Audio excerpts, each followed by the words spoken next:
एसॉप्स fables, ये कहानियां सदियों से लोगों को सुनते आ रहे हैं। इन कहानियों से हमें जिंदगी के बहुत बड़े बड़े सबक मिलते हैं। ऐसी ही एक कहानी है भेड़ और उसका ऊन। ये कहानी हमें याद दिलाती है कि खुद पे भरोसा रखना कितना जरूरी है। ये कहानी दिखाती है कि जब हम वो बनने की कोशिश करते हैं जो हम नहीं हैं, तो क्या क्या मुश्किलें आ सकती हैं। एक समय की बात है, एक भेड़ था। वो बहुत ही साधारण था, लेकिन उसकी सादगी में भी एक खास बात थी। वो एक खेत में बहुत सारे जानवरों के साथ रहता था। खेत में गायें, सुअर, मुर्गियां और कई अन्य जानवर थे। भेड़ अपने मुलायम सफेद ऊन के लिए जाना जाता था। उसका ऊन इतना मुलायम था कि लोग उसे छूने के लिए तरसते थे। एक दिन उसे खुद पर शक होने लगा। उसे लगा कि उसकी सादगी में कुछ कमी है। उसने दूसरे जानवरों को देखा। उसने देखा कि हर जानवर में कुछ न कुछ खास बात है। उसने उनके खास गुण देखे। गाय की सींग, सुअर की थूथन और मुर्गियों के पंख उसे बहुत आकर्षक लगे। भेड़ की ख्वाहिश थी कि काश उसके पास भी कुछ अलग होता, कुछ ज्यादा होता। उसे लगा कि अगर उसके पास भी कुछ अनोखा होता तो वो भी खास बन सकता था। भेड़ ने चीजें इकट्ठा करनी शुरू कर दी। उसने सोचा कि क्यों न वो भी कुछ नया आजमाए। उसने गाय की खाल ली। उसे लगा कि इससे वो और भी मजबूत दिखेगा। उसे सुअर की थूथन मिली। उसने सोचा कि इससे उसकी शक्ल और भी मजेदार हो जाएगी। उसने मुर्गियों के पंख भी ले लिए। उसे लगा कि पंखों से वो और भी सुंदर दिखेगा। भेड़ ने इन सबको अपने ऊन के ऊपर ढेर कर लिया। उसने खुद को एक नए रूप में देखा। उसे लगा कि वो बहुत आकर्षक लग रहा है। उसने सोचा कि अब वो भी खेत के सबसे खास जानवरों में से एक बन गया है। लेकिन क्या वाकई में ऐसा था? क्या उसकी नई पहचान उसे खुश रख पाएगी? ये तो समय ही बताएगा। किसान ने भेड़ के अजीबोगरीब भेष को देखा। वो मन ही मन मुस्कुराया। किसान जानता था कि ये भेड़ ही है। उसने थोड़ी मस्ती करने की सोची। किसान भेड़ के पास गया। उसने ऐसा नाटक किया जैसे वो उसे पहचान नहीं पा रहा है। ये कौन सा शानदार जीव है? किसान ने कहा। मुझे ये जानवर अपने घर ले जाना होगा। भेड़ को लगा कि उसका भेष काम कर गया है। उसे गर्व हुआ। उसने अपना सीना फुलाया जो उधार के सामान से ढका हुआ था। वो खुशी खुशी किसान के पीछे पीछे चल दिया। किसान भेड़ को अपने घर ले गया। वो भेड़ को एक खास कमरे में ले गया। यह कमरा ऊन कतरने के लिए था। भेड़ डर गया। वो घबराहट में चिल्लाने लगा। किसान बस मुस्कुराया। उसने भेड़ का भेष हटाना शुरू कर दिया। गाय की खाल उतार दी। सुअर की थूथन नीचे गिर गई। एक एक करके किसान ने चुराई हुई हर चीज हटा दी। जल्द ही भेड़ वहां खड़ा था। वो अपने असली रूप में वापस आ गया था। उसका मुलायम सफेद ऊन ही एकमात्र चीज बची थी।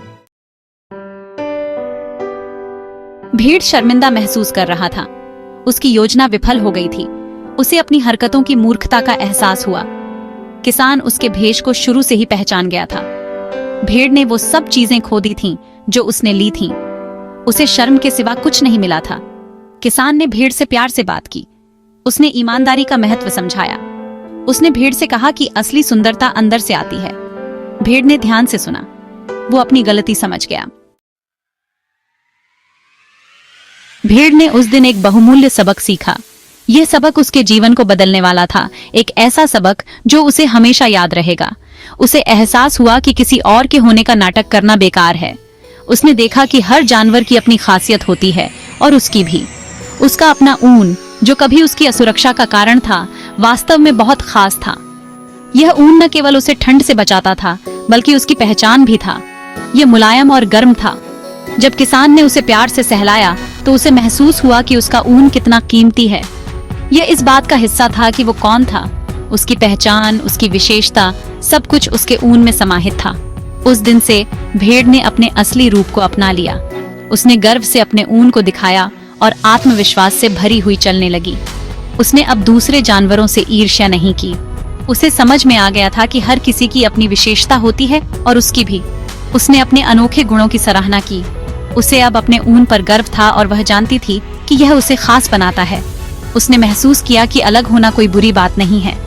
वास्तव में यह उसकी ताकत थी। यही तो उसे खास बनाता था। उसने अपने आप को पूरी तरह से स्वीकार कर लिया और अपने जीवन में खुश रहने लगी। भेड़ की कहानी हमें अपनी खाल में सहज रहना सिखाती है। भेड़ें, जो अपनी सादगी और मासूमियत के लिए जानी जाती हैं, हमें यह याद दिलाती हैं कि हमें अपनी असली पहचान को अपनाना चाहिए।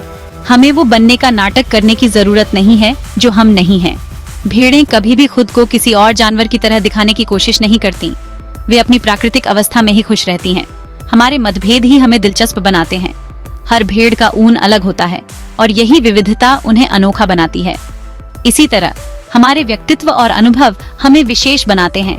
यही हमें मूल्यवान बनाते हैं। जब हम अपनी असली पहचान को अपनाते हैं तो हम अपने आसपास के लोगों के साथ गहरे और सच्चे संबंध बना सकते हैं। जब हम अपने असली रूप को छिपाने की कोशिश करते हैं तो हम दूसरों से सच्चे दिल से जुड़ने का मौका गंवा देते हैं। भेड़ें कभी भी अपनी पहचान छिपाने की कोशिश नहीं करती और हमें भी ऐसा ही करना चाहिए। जैसे भेड़ ने अपने ऊन की सराहना करना सीखा, वैसे ही हम भी अपनी ताकत की सराहना करना सीख सकते हैं। भेड़ें अपने ऊन को गर्व से पहनती हैं और हमें भी अपनी विशेषताओं को गर्व से अपनाना चाहिए। हम सभी के पास दुनिया को देने के लिए कुछ न कुछ अनोखा है। हर भेड़ का ऊन अलग होता है और हर व्यक्ति की कहानी भी अलग होती है। आइए अपनी खासियत को स्वीकार करें और खुलकर जिएं। जब हम अपनी असली पहचान को अपनाते हैं तो हम न केवल खुद को बल्कि दूसरों को भी प्रेरित करते हैं। भेड़ें हमें सिखाती हैं कि सादगी और सच्चाई में ही असली सुंदरता है। आइए हम भी अपनी असली पहचान को अपनाएं और जीवन को पूरी तरह से जिएं। भेड़ के सफर से हमें याद आता है कि असली ताकत खुद के प्रति सच्चा होने में है। खुद को कमजोर दिखने और दुनिया को दिखाने में हिम्मत चाहिए कि हम सच में कौन हैं। लेकिन जब हम ऐसा करते हैं तो हम खुद को सच्चे रिश्तों और अनुभवों के लिए खोलते हैं। अपने असली रंगों को चमकने से न डरें। दुनिया को उसकी जरूरत है जो हमारे पास है। हमारे अनोखे दृष्टिकोण और प्रतिभा सकारात्मक बदलाव ला सकते हैं। अगली बार जब आप खुद की तुलना दूसरों से करने के लिए मजबूर महसूस करें तो भेड़ और उसके ऊन को याद करें। याद रखें कि आपकी खासियत ही आपको खास बनाती है। अपनी खासियत का जश्न मनाएं और आप जो हैं उसके होने की खूबसूरती को अपनाएं। हमारे मतभेदों के कारण ही दुनिया एक अधिक जीवंत और दिलचस्प जगह है। आइए हम सभी को अनोखा बनाने वाले गुणों का जश्न मनाएं। भेड़ और उसके ऊन की कहानी हमें एक सकारात्मक संदेश देती है। यह हमें अपने असली रूप को अपनाने और अपनी खासियत का जश्न मनाने के लिए प्रोत्साहित करती है। आइए दुनिया में आत्मविश्वास के साथ आगे बढ़ें, यह जानते हुए कि हमारे मतभेद ही हमारी ताकत हैं। आइए हम जो हैं और हमारे पास जो कुछ है उस पर गर्व करें। याद रखें, असली सुंदरता अंदर से आती है।